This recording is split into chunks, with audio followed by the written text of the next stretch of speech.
Olá, gente, tudo bom? Nós vamos começar então nossa última revisão da aula de planejamento financeiro e orçamentário. Então, nossa quarta revisão da nossa quarta teleaula, então, né? Sei que hoje vocês têm prova, mas a gente continua realmente fazendo a revisão, porque semana que vem nós temos o final dessa disciplina aí, concluindo ela com a prova, certo?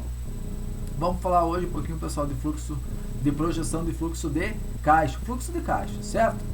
Nessa revisão, então, abordaremos o planejamento de caixas, entradas e saídas, aplicabilidade e cálculo. De acordo com o estudo realizado e publicado pelo Sebrae de São Paulo, 39% daqueles que decidem abrir uma empresa o fazem sem saber adequadamente qual seria a necessidade de capital de giro para manter as suas operações.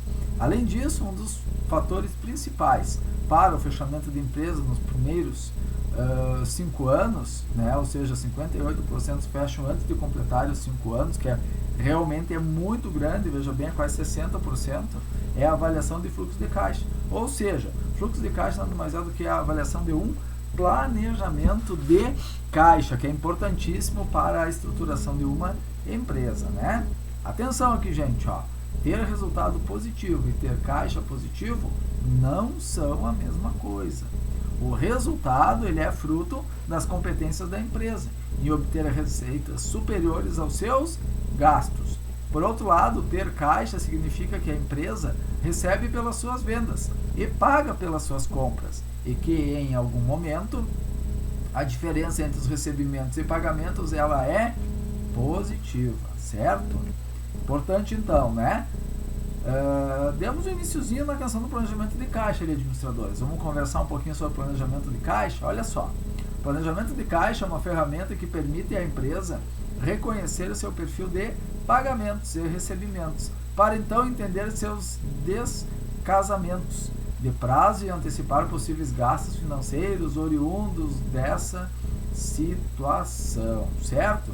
Então, nada mais é do que a gente reconhecer o perfil de pagamentos e recebimentos da empresa. Para isso que existe uma questão do planejamento de caixa, certo? Dessa forma, gente, a primeira coisa que temos de entender é a diferença entre regime de competência e regime de caixa, que são duas coisas distintas, né? Que a gente ouve muito falar na área financeira dessa questão. Ah, meu regime de caixa, meu regime de competência. São coisas distintas, tá? Atenção, ó, no regime de competência, temos o reconhecimento de atividades da empresa, que geram obrigações ou direitos. Por exemplo, um orçamento de vendas está repleto de vendas que a empresa realizou, que geram um direito de receber, e, portanto, constarão em sua demonstração de resultados, certo? Já o regime de caixa, né, ao contrário até do regime de competência, é o que apropria as receitas e gastos não no momento em que eles ocorrem, mas no momento em que são pagos ou recebidos. Por isso o regime de caixa. Ou seja, o regime de caixa ele não reconhece uma venda, mas reconhece o recebimento desta. Não reconhece um gasto, mas o momento do seu pagamento. Então, são realmente a questão do recebimento dos valores efetivados por uma venda. Esse é o chamado regime de caixa. E muito importante aqui, caros administradores, é o seguinte, olha só que essas duas afirmações que eu coloquei para vocês aqui, ó. O planejamento de caixa usa o regime de caixa e não de competência para registrar os resultados da empresa. Por quê? Porque é aquele valor que está realmente entrando das vendas para a empresa. E outra, o planejamento de caixa realiza o lançamento das receitas e gastos no momento em que eles são recebidos e pagos, e não no momento em que são realizados, certo? Importante essas duas dicas para vocês. Claro que a gente tem que ir lá no livro digital, no livro didático de vocês e fazer aquela maior explanação, maior aprofundamento nessas questões, certo? Caros administradores, lembrem-se, atenção, importante, olha aqui, ó, o regime de caixa é o regime que considera o momento em que os gastos são pagos e as receitas são recebidas. Já o regime de competência, ele considera apenas o momento em que as receitas e os gastos ocorrem, certo? O regime de caixa é aquele regime que tem a entrada e saída dos valores, certo? Já que estamos falando de planejamento de caixa, vamos falar também do orçamento de caixa. Então, pessoal, olha aqui, para reforçar bastante, o orçamento de caixa é uma ferramenta que permite ao gestor conhecer o potencial de geração de caixa da sua empresa, ao realizar a comparação dos orçamentos empresariais de receitas e gastos. O orçamento de caixa ele aponta, por meio da subtração, se a empresa está gerando caixa positivo ao longo dos períodos ou se está gerando caixa negativo, ou seja, se vai faltar capital para o financiamento de suas atividades. O orçamento de caixa não considera apenas os orçamentos de receitas e de gastos, mas inclui em sua formulação também os orçamentos de investimentos da empresa, certo? Falaremos agora um pouquinho sobre fluxo de caixa, gente. O que é o fluxo de caixa? A gente está dando uma sequência assim na unidade do livro de vocês, unidade 4. Olha só. O fluxo de caixa, ele refere-se ao fluxo do dinheiro no caixa da empresa. Ou seja, ao montante de caixa recebido e gasto por uma empresa durante um período de tempo definido, algumas vezes ligado a um projeto específico. O fluxo de caixa refere-se ao movimento de dinheiro no período passado, enquanto o orçamento é o seu equivalente para períodos futuros. Fluxo de caixa nada mais é do que um instrumento de gestão financeira que projeta para períodos futuros todas as entradas e as saídas de recursos financeiros da empresa, indicando como será o saldo para o período que foi projetado, certo? Resumindo aqui, pessoal, é muito importante, olha só, não menos importante que as demais informações, mas essa aqui continua sendo importante. Olha, o orçamento de caixa ele aponta todas as fontes de receitas da companhia, bem como aponta todas as fontes de gastos, então entradas e saídas de dinheiro. A diferença entre as duas contas é apontada como orçamento de caixa. A previsão de fluxo de caixa se diferencia da ferramenta orçamento de caixa, na medida em que o utiliza das programações de recebimento e de pagamento que apontam quando e quanto tais gastos ou recebimentos serão honrados, certo? E temos aqui a questão, já falando do fluxo de caixa, o chamado fluxo de caixa pelo método contábil. O que será que é o método contábil do fluxo de caixa? Vamos ver? O fluxo de caixa é uma ferramenta que realiza o controle das saídas e entradas de caixa, que a gente já viu, né? Em um período de curto tempo, por vezes e até diário, enquanto o orçamento de caixa ele é uma ferramenta mais adequada para períodos maiores, por exemplo, período anual. O método contábil de fluxo de caixa parte do pressuposto que o lucro líquido é reflexo do caixa apenas se todas as receitas e gastos forem recebidos e pagos à vista. A partir dessa proposta, o método verifica as variações das contas entre um período e outro no balanço patrimonial para verificar valores que deixaram de ser recebidos ou pagos e apontar os valores constantes no disponível ou equivalentes de caixa.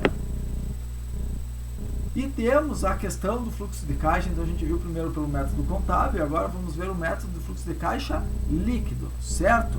De acordo então com o autor Damodaran, o método de fluxo de caixa líquido, também conhecido como fluxo de caixa livre, aponta o caixa de uma empresa que está, além da sua necessidade de caixa habitual, usado para a manutenção de suas atividades e expansão.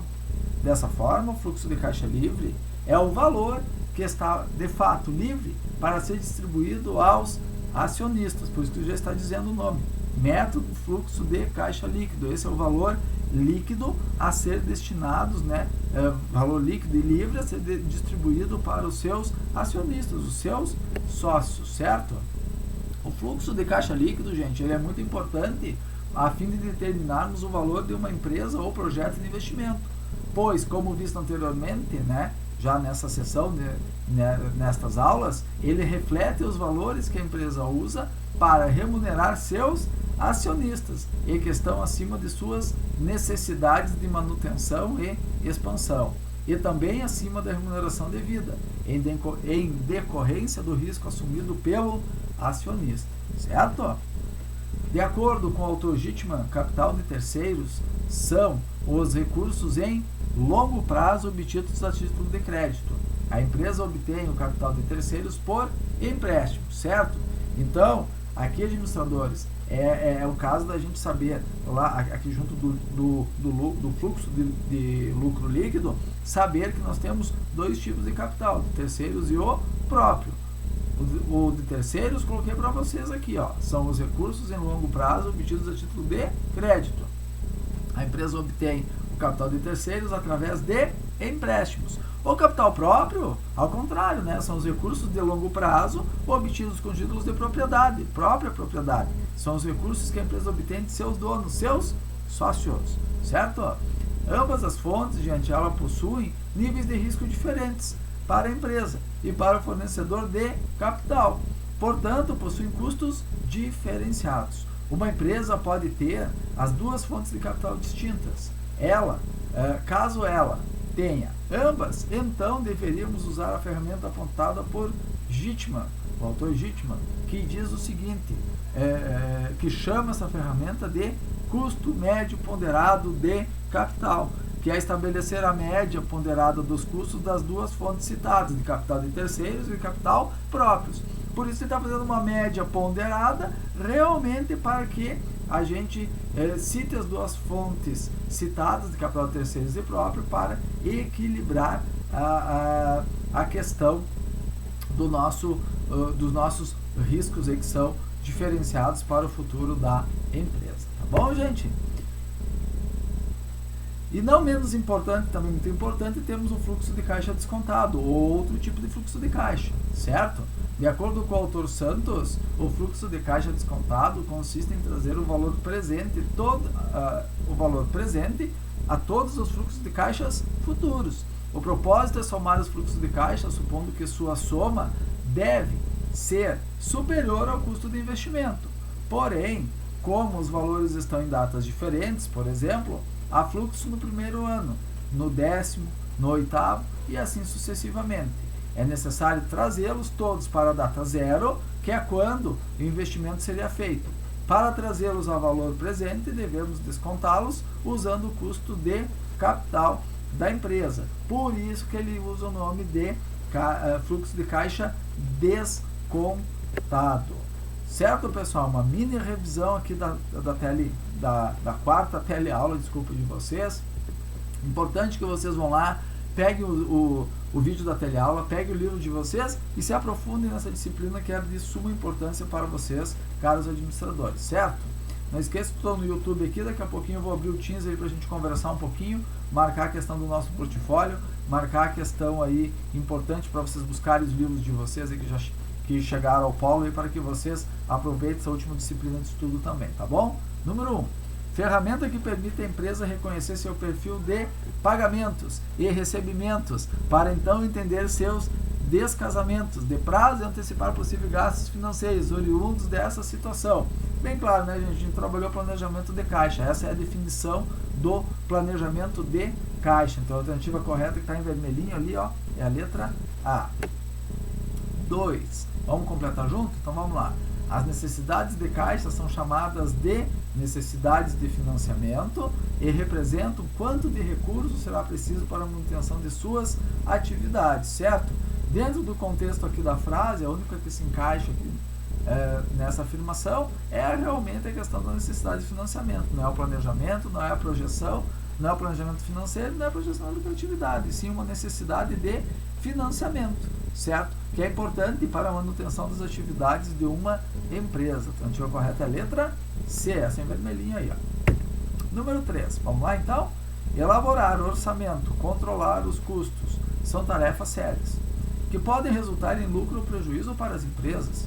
O orçamento e o controle de custos são peças básicas no planejamento, e a partir deles é possível fazer 2 pontos, né? 1. A análise da viabilidade econômica e financeira da empresa, sem dúvida nenhuma, né? Através do controle de custos é possível sim fazer isso. 2. Levantamento de materiais e serviços E levantamento do número de operários para cada etapa de serviço? Sim, isso é o nosso planejamento, muito importante também. 3. Cronograma físico ou de execução, bem como cronograma financeiro e acompanhamento sistemático da aplicação de mão de obra e materiais para cada etapa dos trabalhos? Sem dúvida nenhuma, é possível fazer esse crono físico de execução através justamente desse controle de orçamento e de custos, certo? 4. Controle da execução dos trabalhos, com certeza. 5º, análise de viabilidade financeira e administrativa da empresa? Não, a gente está fazendo aqui, elaborando um orçamento e controlando os custos. Então não vou ter como fazer toda uma análise de viabilidade financeira e administrativa da empresa em cima de um detalhamento desse, certo? Então aqui a única alternativa errada é a alternativa 5. Então a alternativa correta, a letra correta que vocês têm que marcar é a letra E. 1, 2, 3 e 4 estão corretas. Certo, gente? 4 e última, então, não esqueça, vou abrir o Teams daqui a pouquinho.